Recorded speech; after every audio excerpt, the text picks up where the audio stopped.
I have so many ideas for the disc golf pro tour that I want to implement, but like obviously I can't like go in there as a 19-year-old and be like, hey, this is what we need to do.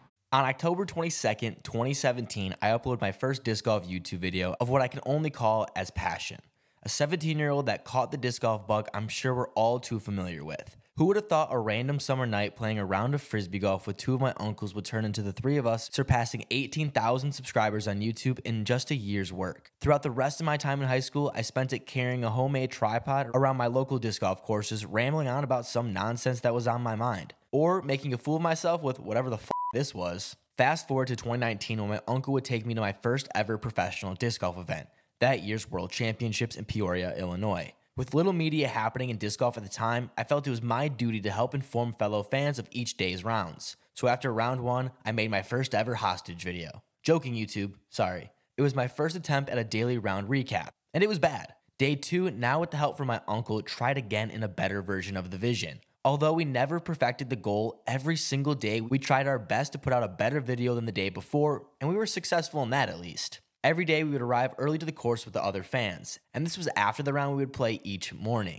We then would not only follow along with the cards throughout the day, we would try our best to collect as many shots as we could, not knowing what we were going to use them for, but it felt if we were going to be at the event, might as well have a purpose. After the final card was done, we would start figuring out what story needed to be told about the round, and then film as many artsy shots as we could, retelling that story for all 30 people that would be watching these videos. Being the last people to leave the disc golf course each day felt like a badge of honor, as if we were accomplishing something. But in reality, it was nothing more than pride, or the thought of one day this being a reality. One thing was for sure after that first event. I knew I wanted an outlet to talk about professional disc golf. At the time, there wasn't much of that. Sure, you had the Jomez comment section, angry Redditors, and this was the beginning of foundation. So we started a disc golf podcast too, called Kirby's Disc Golf World. Don't worry if you haven't heard of it. No one has. But it was an opportunity to talk about pro disc golf each week, or an excuse for me to research, learn, and go above what a normal fan would be doing. At this point, I had already been telling people that I was going to work in disc golf. Doing what? Well, wasn't too sure on that one, but I knew I was going to do something, so I wanted to prove my credibility in the sport.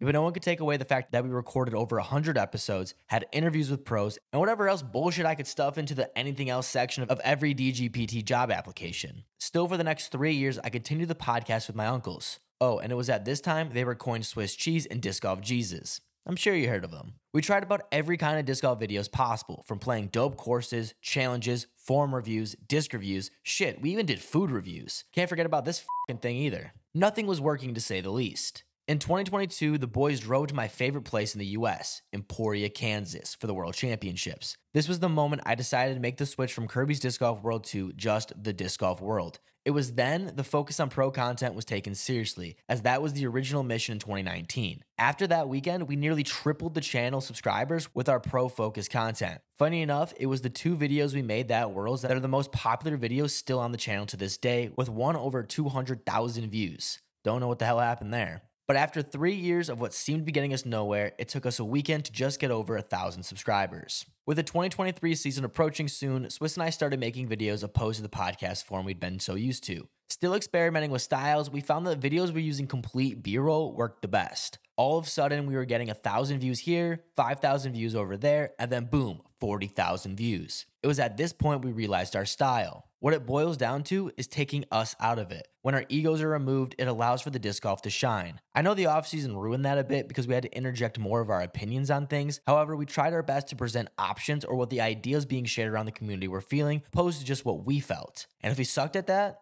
I'm sorry. One day, Swiss approached me with an idea. He wrote the script, I edited it, and This Week in Disc Golf was born. The first episode even getting over 20,000 views. And ever since that first episode, we haven't missed a week. Along with those videos, I would do my best to quote-unquote report whatever breaking news or, let's be real, whatever Brody Smith or Drew Gibson beef was going on that week. Being in the final months of college and knowing I was about to follow along the pro tour. Didn't have an exact plan, but I've been telling everyone in my life since I was 16 that I would be there, and that goal never left my mind. A random opportunity to be Drew Gibson's caddy arose, and I drove 1,000 miles skipping my college finals, hoping that my professors would understand the extremes following a dream would take. Most of them were understanding, but it was a long wait for July, as I was really hoping that diploma would come in the mail. But hey, that was a problem for later. Because in June, I took the minivan out with my friend, and we made our way back to Emporia for the DDO. I did tell you it was my favorite place after all. No plans besides getting as much content as we could. Luckily, we received an email from the dgpt allowing us media passes, which was clutch because this fresh college graduate was broke and wasn't going to be able to afford getting into every event. With that problem solved, I again tried whatever videos we could make that the fans would still watch. We filmed practice rounds,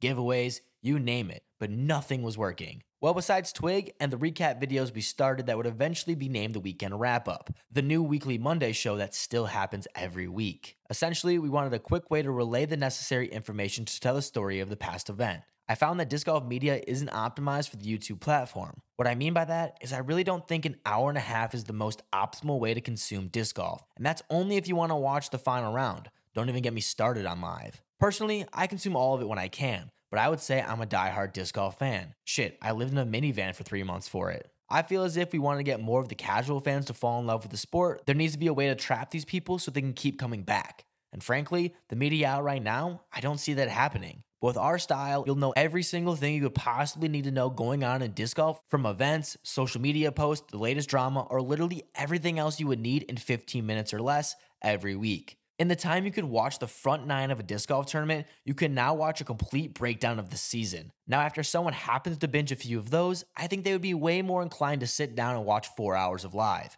I think it's crazy to assume people are going to be that entertained, especially those who haven't already committed their life to it.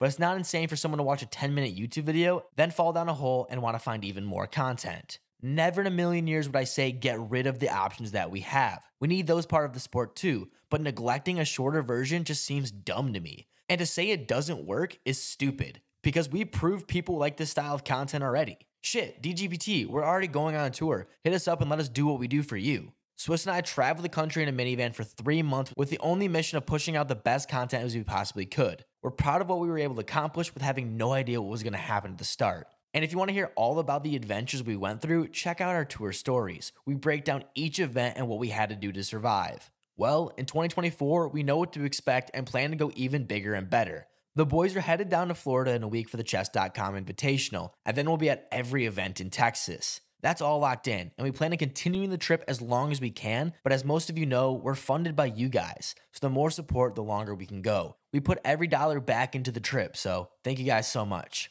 A like and subscribe go a long way, and a share once in a while to your favorite social media platform, that would put a real smile on my face. I often see my worst take is on post-produced, but I don't think people realize you can have both. Never have I ever suggested getting rid of anything, only adding. Are you really going to tell me the DGPT posting highlights every week instead of a breakdown recap is bringing any more value to the sport? We use the same highlights, yet build a story around it. With permission, of course. Look at the description before you complain, people. I don't think it should be a surprise that our videos would get more views. It's almost like people enjoy being entertained. Oh, and we did that with no support. The media passes were awesome, and we appreciate that, but no one in the community was openly supporting what we were doing. Well, except for Simon. Subscribe to Disc Golf World.